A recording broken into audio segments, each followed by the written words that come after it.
సియోను కొండ మీద బాకాబుదుడి, నా పరిశుద్ధ పర్వతం మీద వెచ్చరిక నాదము చేయుడి. ఆమేన్. సియోను కొండ గురించి మనం ధ్యానిస్తూ వస్తున్నాం కదా. సియోను అనగా దేవుని పట్టణము, దేవుడు కోరుకున్న స్థలము. అదే దేవుని సంఘముగా కూడా వర్ణించబడింది. హల్లెలూయా. అదే హెచ్చరిక చేసేది. నా పరిశుద్ధ పర్వతం మీద హెచ్చరిక నాదము చేయుడి. హల్లెలూయా. దేవుడు ఎందుకు హెచ్చరిక చేయమంటున్నాడో తెలుసా? రాకడ గురించి, ఉగ్రత గురించి, తెగుళ్ళ గురించి, శాపం గురించి తెలియచేయడానికి దేవుడు ఈ నాదం చేయమంటున్నాడు, బాకా ఊదమంటున్నాడు. రోజున జనులందరికీ ప్రపంచం మీదికి వస్తున్న విపత్తుల గురించి ఎవరు చెప్పడం లేదు, నాశనం గురించి ఎవరు చెప్పడం లేదు, తెగుల గురించి ఎవరు చెప్పడం లేదు, శాపాల గురించి ఎవరు చెప్పడం లేదు. ఏ పండితుని చూడండి, జ్యోతిష్యుని చూడండి, భవిష్యత్తు మంచిగానే ఉందని చెప్తున్నాడు. దీన్ని అలవాటు చేసుకున్నట్టుని మన ప్రాస్పరిటీ బాధకులు, టీవీలలో వచ్చే బాధకులు కూడా ఆశీర్వాదపు సువార్తను, ఆశీర్వాదపు మాటలను మాత్రమే చెబుతున్నారు. కానీ దేవుని ఉద్దేశం ఏంటో తెలుసా? హెచ్చరిక నాదం చేసేవారు కావాలి. హల్లెలూయా. ప్రపంచం మీదికి రాబోతున్న ఉగ్రతను, నాశనమును, తెగులు గురించి చెప్పడానికి దేవుడికి ధైర్యము కలిగిన సేవకులు కావాలి. హల్లెలూయా. దేవుడు హెచ్చరిక చేయమన్నప్పుడు హెచ్చరికను చేయాలి. దేవుడు బైబిల్ గ్రంథంలో ఒక భక్తుడు ఉన్నాడు, ఆయన పేరు యోనా. ఏం పేరు? నినివే అనే పట్టణం నాశనం కాబోతుంది, నువ్వు వెళ్ళి ఆ పట్టణానికి నాశనం గురించి చెప్పమని, సువార్త చెప్పమని చెప్తాడు ఆయన. నాశనం గురించి పోయి చెప్పమంటాడు. చెప్పడానికి వెళితే అక్కడున్న ప్రజలు ఒక్కరోజునే సువార్త విన్నారు, ఒక్కరోజునే హెచ్చరిక సువార్త విని మారు మనసు పొందారు. మారు మనసు పొందడమే కాదు, వారు తమ పాపాలు ఒప్పుకొని చెడు నడతలను మానుకున్నారని రాయబడి ఉంది. హల్లెలూయా. ఇది ఎలా పాసిబుల్ అయింది ప్రభు అని నేను చాలాసార్లు ఆ గ్రంథం చదువుతున్నప్పుడల్లా నేను చాలాసార్లు దేవుణ్ణి అడిగేవాడిని. కరెక్ట్ వేలో, కరెక్ట్ టయానికి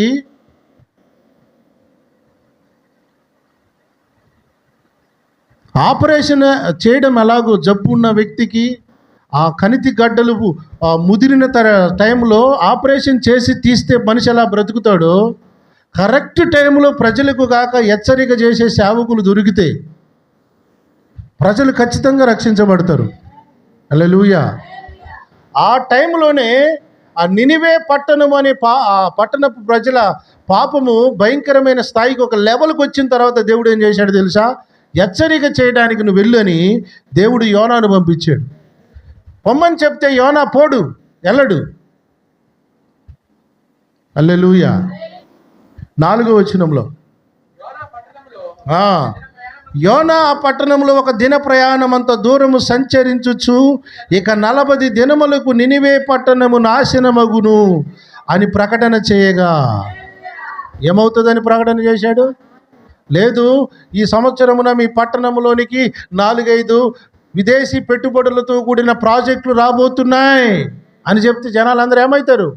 అమ్మో, మంచి పండితుడు వచ్చాడండి, మంచి పూజారి గారు వచ్చారండి అని సన్మానం చేస్తారు. కానీ నేనేం చేస్తున్నాడు?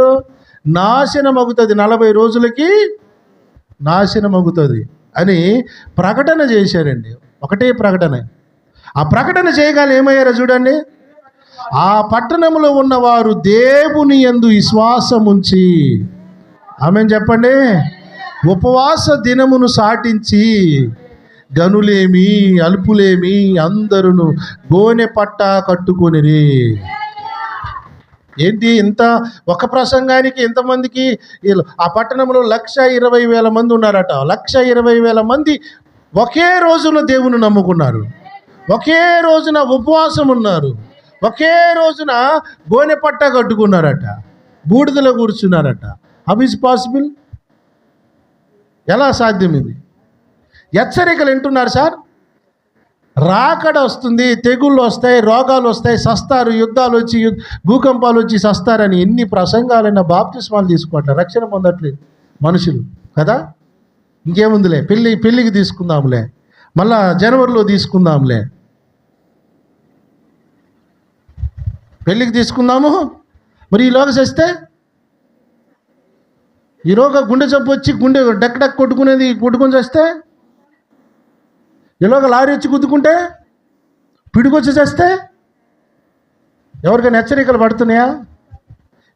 ఇదే హెచ్చరిక చేశాడు. ఇంకా 40 రోజులకి ఈ పట్టణమే నాశనం అవుతుందని చెప్పాడంట. ఏముందిలే 40 రోజులు ఉన్నాయిలే అని చెప్పేసి ఊరుకున్నారు అనుకున్నారా ఆ జనులు, ఆ పట్టణ ప్రజలు? ఇంకా 40 రోజులుగా, ఇంకా 30 రోజులలో అన్ని పండగలు చేసేసుకొని మంచిగా తిందాం. మన భారతదేశంలో అయితే ఇదే చేస్తారు ముందు కదా. చచ్చిపోతారు అనగానే చేసేది ఏందో తెలుసా? ఇంట్లో ఉన్న కోళ్ళని గొర్రెలని కోసుకొని తింటారు, కోరికలన్నీ నెరవేర్చుకుంటారు, తాగాల్సినన్ని తాగుతారు, తినాల్సినన్ని తింటారు. ఎందుకో తెలుసా? మనోళ్ళ కొన్ని కోరికలు మామూలు కోరికలు కావు. ముసలోళ్ళకు కూడా దసరా పండుగలు చేసేని కోరికలు ఉన్నాయి, మామూలు కాదు. మనోళ్ళు 40 రోజులు ఉన్నాయి కదా, ఈ 40 రోజులలో మన కోరికలన్నీ తీర్చేసుకుందాంలే అనే రకాలు. కానీ ఆ నినివే పట్టణంలో ఉన్న ప్రజలు ఏమన్నారు తెలుసా? ఒకటే రోజున దేవుణ్ణి విశ్వాసం ఉంచారట. హల్లెలూయా. ఆ ఒకే రోజున దేవుని నమ్మి ఉపవాసం చాటించి అందరూ కూడా దేవునికి భయపడి, అయ్యో ప్రభువా, ఏ ఉగ్రత రాబోతుంది, ఏ ఉగ్రత రాబోతుందో, ఏ నాశనం రాబోతుందో ప్రభువా, మమ్మల్ని క్షమించయ్యా, మా పాపాలు క్షమించయ్యా, మా బిడ్డల పాపం క్షమించయ్యా, మా భార్యల పాపం క్షమించయ్యా, మా భర్తల పాపం క్షమించని అందరూ ఏడిచారటండి. హల్లెలూయా. నాశనమును గురించి ప్రకటన చేసే సేవకులు ఈ రోజున మన దేశానికి కావాలా?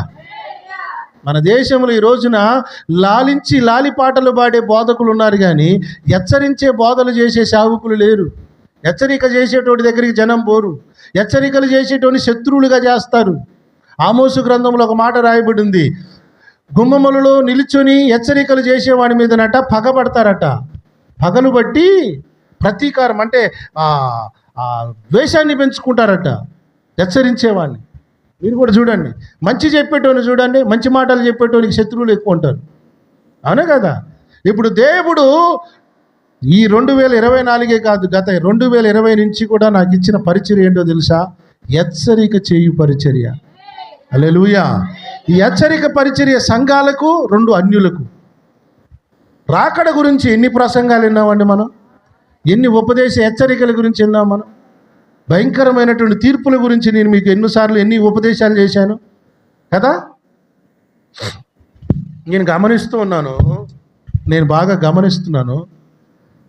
రాకడ ఉపదేశాలు గలిబిలైపోయిన విశ్వాసులు కొంతమంది ఈ మంటకు తట్టుకోలేక కూడా గలిబిలైపోయి మన నుండి దూరం అవుతున్న వాళ్ళు చాలామంది ఉన్నారు. ఎందుకంటే తీయటి బోధ ఉండదు కదా. నాశనము గురించి, ఇప్పుడు తప్పుడు బ్రతుకును గురించి ఇక్కడ మీరు ఇదే అధ్యాయంలో 3వ అధ్యాయంలో చూడండి, 10వ వచనంలో చూడండి, ఈ నినివే వారు తమ చెడు నడతలను మానుకొనగా. స్తోత్రం చెప్పండి.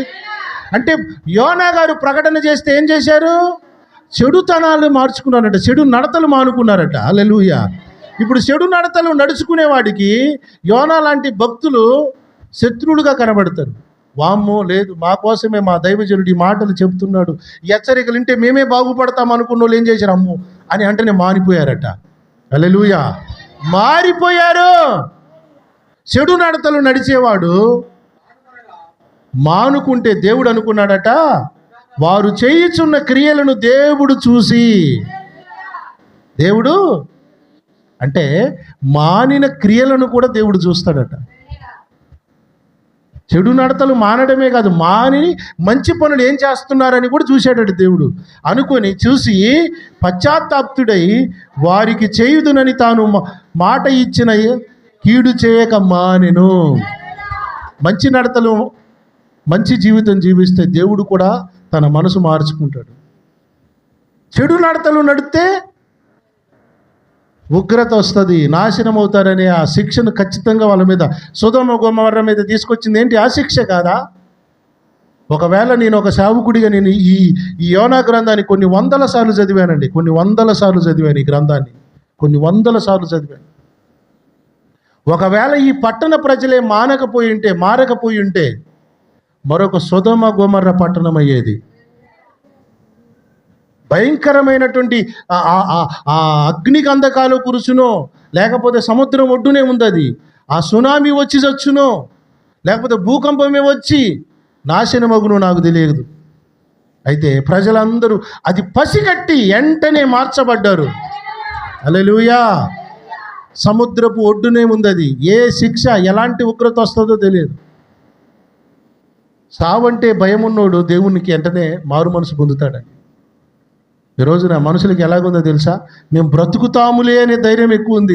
ఏమవుతుంది ఇప్పుడు 28-30 సంవత్సరాలు, ఇంకేముంది ఇంకా 50 సంవత్సరాలు బతుకుతాం అనుకుంటున్నారు. అందుకనే కరోనా సూదేసి సగం లైఫ్ ఎక్కొట్టేశారు. వాళ్ళు లేపేశారు సగం. 10 అడుగులు ఏంగానే ఆయాసం రావట్లే.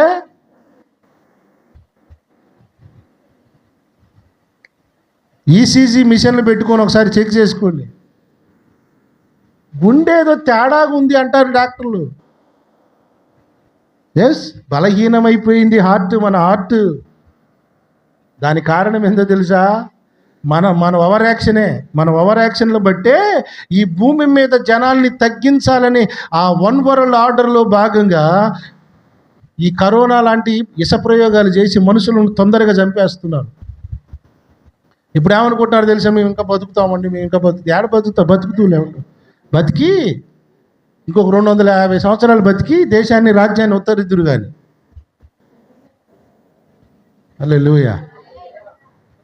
ఎన్ని హెచ్చరికలు చేసినా, ఎంత నాశనం గురించి చెప్పినా ఏమనుకుంటున్నారు? టేక్ ఇట్ ఈజీ లైట్గా తీసుకుంటున్నారు. కానీ నినివే వారు టేక్ ఇట్ ఈజీగా తీసుకోలేదు, సీరియస్గా తీసుకున్నారు. చాలా సీరియస్గా తీసుకున్నారు. 40 రోజులు ఉంది కదా అనుకోలేదు. వాళ్ళు వెంటనే మార్చబడ్డారు. చెడు నడతలు మానుకున్నారట. సంఘములో దేవుని ప్రజలారా, చెడు నడతలు మార్చబడాలి. హల్లెలూయా. చెడు నడతలు మానకుండా ఉండేవాడికి హెచ్చరిక బోధ ఎక్కదు. వాడికి ఎంతసేపు ఏం కావాలో తెలుసా? నువ్వు ఎన్ని పాపాలు చేసినా యేసు నిన్ను ప్రేమిస్తున్నాడు అనగా, అవునయ్యా, మొన్ననే మా ఆయనకి తెలియకుండా, మా ఆవిడికి తెలియకుండా కొంచెం పర్లేదు, ఒక రోజు ఉపవాసం ఉండి మళ్ళా బల్లారాధనకి స్తోత్రం అనుకుంటూ పోతే స్తోత్రం అయిపోయా. నాశనమైపోతారు అనే బోధ నినివే పట్టణానికి యోనా భక్తుడు చేశాడు. హల్లెలూయా. ఈ రోజున ఎన్ని పాపాలు చేసినా క్షమిస్తాడు. ఎవరినో తెలుసా? పాపములో ఉండి నూతనంగా ప్రభువా నాకు రక్షణ కావాలి అనే వాళ్ళని క్షమిస్తాడు. దేవునికి స్తోత్రం. ఎస్, క్షమిస్తాడు ఆయన. చెడు నడతలు మాని. ఆమేన్. అప్పుడు దేవుడు తన మనసు మార్చుకున్నాడట. ఇదంతా జరగడానికి దేవునికి ఎంత టైం పట్టిందో తెలుసా? ఇదంతా జరగడానికి ముందు యోనాకి చెప్పాడు, యోనా నువ్వు వెళ్ళి నినివే పట్టణానికి వెళ్ళి అక్కడ సువార్త చెప్పుకో అంటే ఈయన ఏమనుకుంటాడు తెలుసా? మనకి ఎందుకులే, ఎన్ని అవసరమా అనుకొని నినివేకి పోకుండా తర్కీస్ అనే ప్రాంతానికి వెళ్ళిపోతాడు. పడవెక్కి వెళ్ళిపోతుంటాడు. మనకి ఎందుకు ఈ బాధ? ఆ ఊరు పోయి చెప్పడం ఎందుకు? ఈ శ్రమలు పడడం ఎందుకు? ఈ గొంతు చించుకొని మాట్లాడడం ఎందుకు? దేవుడు ఎవరినో ఒకళ్ళు పంపించుకొని మార్చుకుంటారులే, మనకి ఎందుకు అనుకున్నాడట. హల్లెలూయా. చాలామంది ఈ రోజున హెచ్చరిక ఎందుకు చేయరో తెలుసా? సంఘాలకి రారు. ఇంకోటి చెప్తున్నానేనండి, హెచ్చరిక చేసే సేవకులను చాలామంది పగబడతారని చెప్పాను కదా. విశ్వాసులు కూడా దగ్గర కారు. ఎస్, నిజం ఇది. ఎందుకు? ఇప్పుడు మనం బతకాలా, ఇంటి రెంట్లు కట్టుకోవాలా, బండ్లకి ఈఎంఐలు కట్టాలి, ఫైనాన్స్ ఏదైనా బాధలు ఉంటే అప్పులు కట్టుకోవాలి. ఎందుకు? ఇప్పుడు అందరితో మంచిగున్నావు అనుకోండి, పోగానే కానుక చేసి ప్రార్థన చేస్తే 100 రూపాయలు కానుక పెడతారు. ఇప్పుడు నువ్వు నాశనం అవుతావు, నువ్వు పాపం మానలేదని చెప్పి నన్ను గౌడవుతాడు. ఇవన్నీ నాకెందుకు?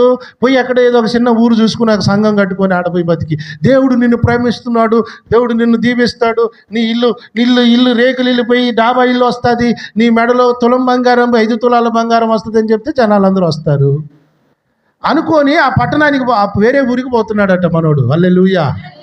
ఇప్పుడు దేవునికి సేవకులు లేక కాదు, ప్రవక్తలు లేక కాదు, ఉన్నారు. కానీ ఈయననే పంపాలి అక్కడికి. కొంతమందికి బేస్ వాయిస్ ఉంటుంది చదువు నా లెక్క. హెచ్చరికలు చేయాలంటే కూడా దానికి ఒక పర్సనాలిటీ కావాలి, ఒక ఒక ఒక ఒక ఒక ఫిగర్ కావాలి, ఒక ఒక స్తంభం కావాలి దానికి. వాళ్ళు మాట్లాడితే బేస్ బయటికి రావాలా, మాట్లాడుతుంటేనే గుండెలు అదరాలి. హల్లెలూయా. ప్రతిోడు చెప్పలేడు హెచ్చరికలు. ఆయన దృష్టిలో కొంతమంది ఉంటారు. ఆమేన్ చెప్తామా? ఆ ఫిగర్ అనమాట యోనా. దేవుని దృష్టిలో ఆ ఫిగర్, ఆ పర్సనాలిటీ ఉన్నాడు. పొమ్మంటే ఏనేం చేస్తున్నాడు? నాకెందుకు, కానుకలు వచ్చే గడికి పోతాని పోతున్నాడు ఆయన. పోయేటోని మళ్ళీ ఏం చేశాడు? సముద్రంలో, ఆ సముద్రంలో ఒక తుఫాను పుట్టించి, నాలు జాగ్రత్తగా, తుఫాను పుట్టించి, మనకెందుకమ్మా ఈ బాధ, పోతుండే తుఫాను పుట్టించి అక్కడ ఉన్న వాళ్ళందరూ కూడా సముద్రంలో ఏదైనా జరిగితే, అలికిడి జరిగితే వాళ్ళ దేవతలని దండాలు పెట్టుకు, సముద్రంలో అలికిడి పుడితే వాళ్ళ దేవతలకు దండం పెట్టుకుంటారట. అమ్మ ఏ దేవత, అమ్మ ఏ దేవత కోపం వచ్చిందమ్మ నన్ను క్షమించమ్మా అని దండం పెట్టుకుంటుంటే అందరి పేరిట సీటీలు వేసిరట. ఎవడి పేరు రాలేదు, యోనా పేరు మీద వచ్చింది. ఈ తుఫాను వచ్చిన కారకుడు ఎవడు? యోనా. అరే ఈడు ఎక్కడున్నాడో చూడండి అన్నాడట. ఈడు ఎక్కడున్నాడో ఏందో చూడండి అని చెప్తే చూడటానికి పోతే పడవల కింద అమరమున పడుకున్నాడట. గుర్రు నిద్రపోతున్నాడట. ఇప్పుడు పడవ సముద్రంలో పడవ ఎక్కడమే డేంజరు కదా. తుఫాను వచ్చిందంట. తుఫాను వచ్చినప్పుడు ఆటోమేటిక్గా పడవ అల్లకొల్లోలం అవుతుంటుంది. నిద్ర ఎట్ట వస్తుంది? నాశనం జరుగుతుంది, ఉగ్రతలు, భూకంపాలు వస్తున్నాయి, యుద్ధాలు వస్తున్నాయి, తెగుళ్ళు వస్తున్నాయి. ఈ చెప్పరు ఆయన, వీళ్ళిద్దరు ఒకటే, అదే బడి. ఉగ్రతలు ఇంత భయంకరంగా తెగులు వస్తున్నాయి, ఈ తెగులు గురించి చెప్పకుండా హాయిగా ఆత్మీయంగా నిద్రపోతుంటారు సార్. ఏమి పట్టుదలకి సీకు చింత లేకుండా ఉంటారు సార్ వాళ్ళు. వాడ అమరంలో పడుకుంటే అక్కడికి పోయినోడు ఏమంటున్నాడు చూడండి, పోయి. ఇప్పుడు ఆత్మీయంగా హెచ్చరికలు చేయని ప్రతి బోధకుడు కూడా నిద్రపోతాడు. దేవునికి ఇస్తుంది. హెచ్చరిక బోధలు నాదము చేయని వాడు ప్రతి ఓడు నిద్రపోతాడే, తిండిపోతాడే, తిరుగుపోతాడే, పండుపోతాడే. ఏమంటున్నాడు చూడండి. నీకేమి వచ్చినది? నీవు లేచి నీ దేవుని ప్రార్థించు. హల్లెలూయా. మేము మా దేవుళ్ళకి చెప్పుకుంటున్నాము మా బాధ. నీ దేవుడు కూడా నీ బాధ చెప్పుకో. ఏమైంది, ఏంది కథ అంటే, పలానా ఈ సిటీ వేస్తే నీ పేరు మీద వచ్చింది. ఇదంతటికి కారణం నేనే.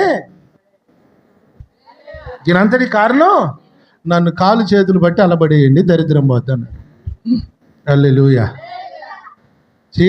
చేయకూడని దుర్మార్గమైన పనులు చేసి సావడానికి కూడా కొంతమంది రెడీ అవుతారు. చూశారు? ఈ కేటగిరీ అది. మళ్ళీ రోషం చూడండి, ఎంత రోషం ఉందో. తినటానికి దిక్కాలు లేకపోయినా రోషానికి మళ్ళీ ఏమాత్రం దగ్గరట కొంతమంది. ఈ బ్యాచ్ అది. తినటానికి దిక్కాను ఉండదు, మళ్ళీ రోషం ఎట్లా ఉండదు తెలుసా? మాట ఉంటే పాటు తల కోసుకుంటా అట్ట. ఇంట్లో ఉండదు, కేజీ బియ్యం ఉండవు, పట్టమని మూడు రోజులు సరిపడే బట్టలు ఉండవు. మాట అంటే కోసుకో తీసుకుపోయి నన్ను ముంచెయ్యి. హల్లెలూయా. రోషానికి ఏం తక్కువగా దికాను ఉండదు, కానీ రోషానికి ఏం తక్కువ ఉండదు మనోళ్ళకి. ఇవన్నీ నశించును గాక. కొన్నిసార్లు తగ్గాలి. రోషం కొన్నిసార్లు అవసరమే. ఆత్మీయతలో రోషం అవసరం. నేను రోషంగా బ్రతుకుతాను ఉంటూ అంతవరకు ఓకే. తగ్గించుకోవాల్సి వచ్చినప్పుడు తగ్గించుకోవాలి. రోషం అన్నిసార్లు పనికిరాదు. హల్లెలూయా. ఇప్పుడు ఈ దొరగారు ఏం చేశాడు? నన్ను తీసుకుపోయి అందులో ఏమని నేను చచ్చిపోతాను. అలా తీసుకుపోయి కాళ్ళు చేతులు బట్టి అల్లబడేసాడు. అల్లబడేసేది దేనికి అనుకుంటున్నారు? సముద్రంలో, నడి సముద్రంలో పడ్డాడు. ఎవడన్నా బతుకుతాడు సార్? ఎంత ఈత కొట్టినా 1 గంట కొడతాడు, అంతేగా. 2 గంటలు కొడతాడు, మహా అయితే 3 గంటలు, మహా అయితే 5 గంటలు. పొదుగూకులు కొడతాడా? అలసట వచ్చి ఆడిన అక్కడ 4 పెట్టి సావాలి అలా కదా. అలా పడేయగానే దేవుడు అంతకుముందే ఒక ప్లాన్ చేసి పెట్టాడు. ప్లాన్ బి ఏంటంటే, దేవుని దృష్టిలో అందులో ఒక చేప ఉందంట, పెద్ద మత్స్యము. ఆమేన్. గొప్ప మత్స్యము. సముద్రంలో పెద్ద పెద్ద చేపలు ఉంటాయి. ఆ చేపలు ఒకదానికి ఆజ్ఞాపించాడట. హల్లెలూయా. ఆజ్ఞాపించడం అంటే ఏంది? బైబిల్ గ్రంథంలో దేవుడు ఆజ్ఞాపించిన ప్రకృతిలో కొన్ని ఉన్నాయి. సముద్రానికి ఆజ్ఞాపించాడు, దయ్యాలకు ఆజ్ఞాపించాడు, చేపకు మత్స్యానికి కూడా ఆజ్ఞాపించాడు. ఏమని ఆజ్ఞాపించుండొచ్చు? నా సేవకుడు వస్తున్నాడు, ఒకడు 6 అడుగులు ఉంటాడు, ఇన్ని కేజీలు ఉంటాడు, సముద్రంలో ఆ నీళ్ళల్లో పడంగానే గుట్టుకొని మింగేసేయమనోని. మళ్ళా గుట్టుకుని మింగాలి. ఒకటి కడుపులోనికి పంపించి అర్లపట్టలోనికి పోయి ఎరగొట్టినావా బిడ్డ, నీ తోలు తీసేస్తా. నువ్వు మింగాలి, కానీ వాడు బతకాలి. ప్రైజ్ ది లార్డ్ చెప్పండి. పెద్ద పెద్ద చేపలను ఎప్పుడన్నా చూసిరా మీరు? ఇన్ని కూరలు ఉంటాయి, పళ్ళు ఇంత పొడుగు ఉంటాయి, కోసుకుంటే రంపాలు ఉన్నట్టే బర్ర బర్ర బర్ర కోసుకుంటాయి. అలాంటి చేపకు దేవుడు ఆజ్ఞాపించాడు. అది మింగేటప్పుడు కూడా తన పళ్ళకి గింత తగిలినా, మరి సముద్రం పడవ నుంచి మీద పడుతున్నాడంటే ఆ పండు ఏదో ఒకటి గీరుకుంటుందిగా, గీరుకుంటే మళ్ళీ ఆడ ఫ్రాక్చర్ అవుతుందిగా, రక్తం వస్తుందిగా, మళ్ళీ దానికి సెప్టిక్ అవుతుందిగా, మళ్ళీ సెప్టిక్ అయితే చస్తాడు కదా. అది కూడా కాకుండా పండ్ల గాయాలు తగలకుండా మింగాలే. అది మింగింది. మింగంగానే అయ్యగారు అనుకుంటున్నాడు, యోన అయ్యగారు నేను చచ్చిపోయింది, ఇక నా పని అయిపోయింది, అమ్మయ్యా. మా ఇంటికి మా యామకాడికి పోయి ఎల్ఐసి వాళ్ళు ఒక 5 లక్షలు ఇస్తారు, మా పిల్లలు వాళ్ళంతా సెటిలింగ్, ఏం పర్లేదు, ఇక చచ్చిపోయి దేవుని కాడికి వెళ్ళిపోతాం అనుకుంటున్నాడు మనోడిగా. హల్లెలూయా అనుకుంటున్నాడు. అది 3 రోజులు ఏడ మింగి ఆ చేప రివర్స్ మళ్ళా ఇటు వచ్చింది. ఇక ఏ పట్టణానికి పోనన్నాడో ఆ పట్టణానికి అది ఈదుకుంటూ వస్తూ ఉంది. అది ఈదుకుంటూ వస్తూ ఉంది. 3 రోజులు బతికించింది. హల్లెలూయా. మన కడుపులో ఏది పడ్డా లోపల ఆమ్లాలు అంటారు. ఆమ్లాలు అంటే యాసిడ్స్. అవి వెంటనే ఎంత లావు ముక్కలున్న కరిగి మొక్కలైపోవాలా లోపల. మిక్సీల కంటే పవర్ఫుల్ సార్ మన బాడీ. అలాంటి ఆమ్ల యాసిడ్స్ రిలీజ్ చేయకుండా అది ఎంత తన శరీరాన్ని కంట్రోల్ చేసుకుందో. అరల పట్టలేకపోతే మిషనేగా. మీరు ఆ గొర్రె కానీ ఆ మేకది కానీ అరలపట్ట చూడండి ఎలా ఉంటుంది. అది భలే ఉంటుంది. అది మిక్సీలో గిర్రలు ఉన్నట్టే ఉంటుంది. అది అల్ల పడిందా ఎంత లావుదైనా సరే మొత్తం మిక్స్ అయిపోవడమే. కానీ యోన 3 రోజులు చచ్చిపోలేదు, సావనీయలేదు. ఎందుకంటారు? ఈ యోన మామూలు యోన కాదు. వీళ్ళ ఈ దొంగల లెక్క 100-200 ప్రసంగాలు చేసి యూట్యూబ్లో అడుక్కునే బ్యాచ్ కాదు. ఈయన టీవీలలో పెట్టుకుని అడుక్కునే రకం కాదు. వాని నోట నుండి ఒక్క ఉపదేశం వస్తే 1,20,000 మంది మారుతారు. అది దేవునికి తెలుసు. అందుకని ఈ ఫిగర్ కావాలి, ఈ పర్సనాలిటీ నాకు కావాలి, వీడికి ఏ డ్యామేజ్ కాకుండా తీసుకురా శాప అని ఆజ్ఞాపించాడు. దేవునికి మహిమ కలుగును గాక. ఆ శాప మింగి 3 రోజుల తర్వాత బ్లక్కనని ఊదిందండి బయట. హల్లెలూయా. అంటే నేను బతికేమన్నా ఇలా కళ్ళు నలుపుకొని చూశాడు. నినివే బోర్డు కనబడుతుంది. ఏ ఊరు పోనన్నానో ఆ ఊరికి తీసుకొచ్చేసినావు నన్ను ఇక్కడ. అక్కడ ఆయనకు అర్థమైపోయింది. ఏ ఊరు పోనని పారిపోయాడో అదే ఊరికి శాప ద్వారా తీసుకొచ్చి అడబడేసిపోయాడు. దేవుని ప్రణాళికలో ఉన్న సేవకుడు చేయవలసిన పని చేయకపోతే ఇలా ఆ శాప లాంటి అది ఉందా బురద అదేందనుకుంటున్నారు? ఆ నాసు ఆ కంపులో ఇరుక్కుంటున్నారు ఈ రోజున చాలామంది. విదేశీ డబ్బుల కోసం కొంతమంది ఇప్పుడిప్పుడే ముందే కోట్ల రూపాయలు అప్పులు తెచ్చి పొదవులు పెట్టుకొని చాలామంది అండి అప్పులలో కూరుకొని పోయారండి ఈ రోజున. చాలామంది నేను ఎరుగుతున్న చావు. ఆ కంపు దేవుని పని చేయకుండా డబ్బు సంపాదన మీద దృష్టి పెట్టి చాలామంది యాతన పడుతున్న వాళ్ళని నేను ఎరుగుదును. సంఘాన్ని సంఘ పరిచర్యను, రాకడ పరిచర్యను, హెచ్చరిక పరిచర్యను చేయరండి. అంటే ఇది చేయకుండా కూరుకొని పోయి ఆ పాతాళం వరకు కూరుకొని పోయిన వాళ్ళు ఉన్నారు. హల్లెలూయా. ఆయన దేవుడు వదిలిపెట్టాడా? ఏం చేయాలో ఆ పనిని గుర్తు చేసి మళ్ళీ అక్కడికి కక్కిచ్చాడు. ఆమేన్. కక్కిచ్చాడు బయట.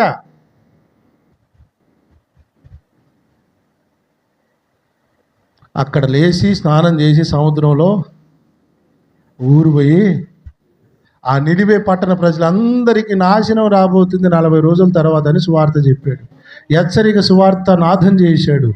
ఇక మరి వాళ్ళకి ఏమర్థమైందో, ఏనేం చెప్పాడు, వాళ్ళకేం అర్థమైందో అందరూ కూర్చొని మారు మనసు పొందారటండి. అందరూ దేవుని వైపు తిరిగారట. హల్లెలూయా. సియోనులో హెచ్చరిక నాదము చేయుడి. సేవకుడు హెచ్చరిక చేస్తే ప్రజలు ఖచ్చితంగా దేవుని వైపు తిరుగుతారు. దుఃఖములో ఉన్నటువంటి వారికి ఉల్లాస వస్త్రాలను దేవుడు ఇస్తాడు. ఆ మాటను యోవేలు గ్రంథంలో రాయబడింది చూడండి. యెషయా గ్రంథంలో రాయబడింది 61వ అధ్యాయం 3వ వచనంలో, దుఃఖించు వారికి ఉల్లాస వస్త్రములు ధరింపచేయుటకు, బూడిదకు ప్రతిగా పూదండను, దుఃఖమునకు ప్రతిగా ఆనంద తైలమును, భారభరితమైన ఆత్మకు ప్రతిగా స్తుతి వస్త్రమును వారికిచ్చుటకు ఆయన నన్ను పంపి ఉన్నాడు.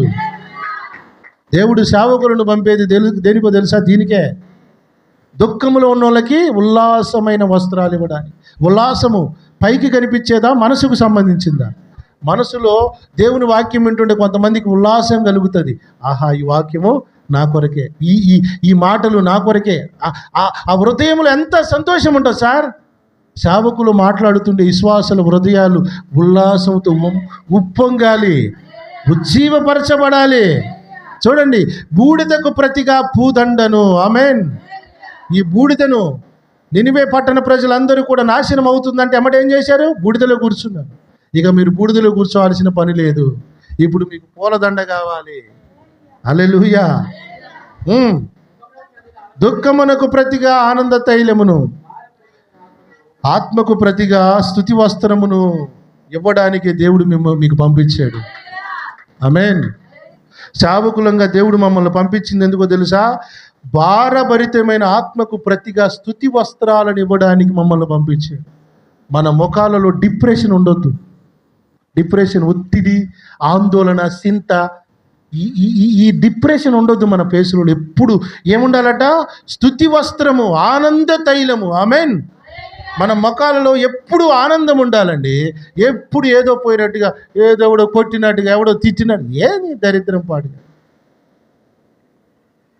సేవకులను దేవుడు ఇచ్చింది దేనికి అనుకుంటున్నారు? దేవుడు ఎందుకు సేవకులను పంపాడు అనుకుంటున్నాడు? నీ దుఃఖము దినాలు సమాప్తమైనవి. నీ దుఃఖం పోయి ఇంకా నీకు ఉల్లాసమే దేవుడు ఇస్తున్నాడు. దేవుని మాటలు వింటుంటే ఉల్లాసం రావట్లే మనకి. భారభరితమైన ఆత్మలు ఉంటాయి లోపల. ఎన్నో భారాలు. మగుడు మారలేదని, అప్పులు తీరలేదని, ఇల్లు కట్టలేదని, బిడ్డకు పెళ్లి కాలేదని, ఎన్ని భారాలు ఉంటాయి తెలుసా ఆత్మ. ఈ భారాలు మోయలేని ఆత్మకు స్తుతి వస్త్రాన్ని ఇస్తున్నాడు. అందుకే ఆరాధనలో పాటలు పాడాలి విశ్వాసి. ఇంటికాడ కూడా పాటలు నేర్చుకోవాలి బిడ్డ. హృదయంలో సంతోషం రావాలంటే ఎన్ని ప్రాక్టీస్ చేయాలమ్మా. ఏదో ఆదివారం ఒక్కరోజే కాదు, ఇంటి దగ్గర కూడా ఇవన్నీ ప్రాక్టీస్ చేస్తే ఈ దుఃఖ భారమైనటువంటి ఇవన్నీ తొలగి దేవుడు సంతోషంతో మన హృదయాలు నింపుతాడు. మన ముఖాలు ఎప్పుడు తేజస్సుగా ఉంటాయి. ఎప్పుడు ఏదో పోగొట్టుకున్నట్టుగా ఉండకూడదు మనం. మీకు తెలుసా, మీకు లోకంలో ఒక సూక్తి ఉంది, అన్నీ పోగొట్టుకున్నోడి కాడ ఎప్పుడు పెట్టుబడి పెట్టడు. అవునా? ఆనందం లేనోడి కాడ ఎవ్వడు కూడా సంతోషమైన మాటలు చెప్పడు. ఎందుకు? నీ కాడ లేని దానికోసం నాకెందుకు? ఫలించేవాడి దగ్గరే కదా ఇత్తనాలు వేసేది. పెట్టుబడి పెట్టేది ఫలించేవాడి కానీ. నవ్వు ముఖం ఉన్నోడి దగ్గరికి సార్ అందరూ వస్తారు. ఎన్ని బాధలున్న నవ్వుతూ మాట్లాడు, చలాకీగా ఉండు. దేవుని బిడ్డ, నీకు దేవుడిచ్చిన ఉజ్జీవం, ఉల్లాసాన్ని నీ మాటలో కనబరుచు. ఎంతమంది దగ్గర అవుతారో తెలుసా? దేవునికి మహిమ కలుగును గాక. ఎప్పుడు ఏదో పోగొట్టుకున్నాడా వాళ్ళకి అడిగిపోతే మనకు కూడా నీరసం అవుతుంది. మనకు కూడా అరే మాట్లాడితే ధైర్యం వస్తుంది, వాళ్ళ దగ్గర పోతే ఉద్యమం వస్తుందనే ఆ మాటలు వినబడాలి. సేవకుడిగా దేవుడు ఎందుకు పంపించాడట యోనాని? అందుకే నన్ను పంపించాడు. మా బిడ్డ మారు, మీకు ఉల్లాసాన్ని దేవుడు ఇస్తాడు, ఉల్లాస వస్త్రాలు ధరింపజేస్తాడు అని చెప్పడానికి సేవకులను మమ్మల్ని పంపించాడు. మీరు వింటే మీకు ఆ ఉల్లాసం, ఉజ్జీవం, ఆనందం, ఈ భారభరితమని పోయి దేవుడు అన్నీ మీకు అనుగ్రహిస్తాడు. దేవునికి మహిమ కలుగును గాక. హల్లెలూయా. ఆ ప్రజలందరూ కూడా ఆ రోజున మొత్తం మార్చబడ్డారటండి. వాళ్ళకి కీడు తెస్తానని అనుకున్న దేవుడిగా మానేశాడట. వద్దులేం ఇంక అయిపోయింది. చూడండి సేవకుడికి ఎంత విలువ ఉందో, సేవకుడితో ఎంత పని ఉంది. ఆ పర్సనాలిటీ, ఆ మాటలు, ఆ వ్యక్తులు, ఏ పర్సనాలిటీ ఉన్న వ్యక్తి మాట్లాడాలో ఆ పర్సనాలిటీ ఉన్న వ్యక్తి మాట్లాడితే ప్రజల్లో మార్పు వస్తుంది. హల్లెలూయా.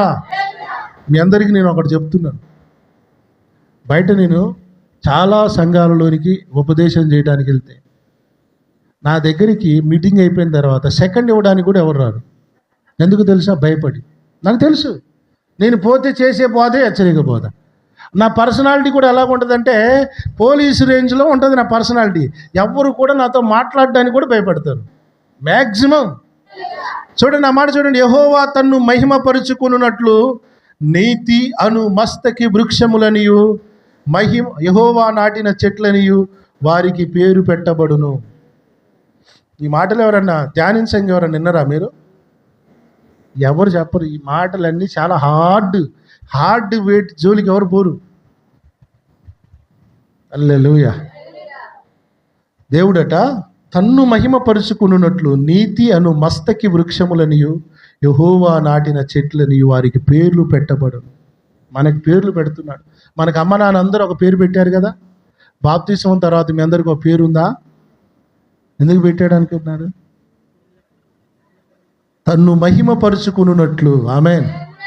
తన్ను మహిమపరుచుకున్నట్లు అంటే మన ద్వారా దేవునికి మహిమ రావాలని మన పేర్లు యెహోవా నాటిన చెట్లనియు వారికి పేర్లు పెట్టబడునంట.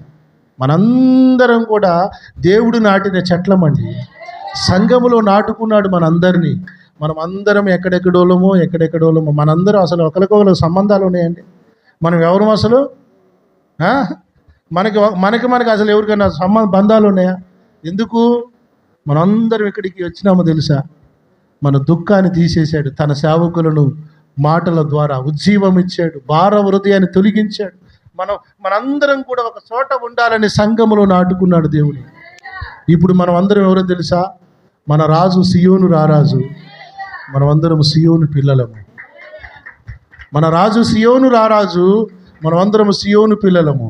మనందరిని సియోనులో స్థాపించుకున్నాడు. సియోను అంటే సంఘము. చెప్పాను కదా మీకు. ఆ సంఘములో నాటబడ్డాం మనమందరము. హల్లెలూయా.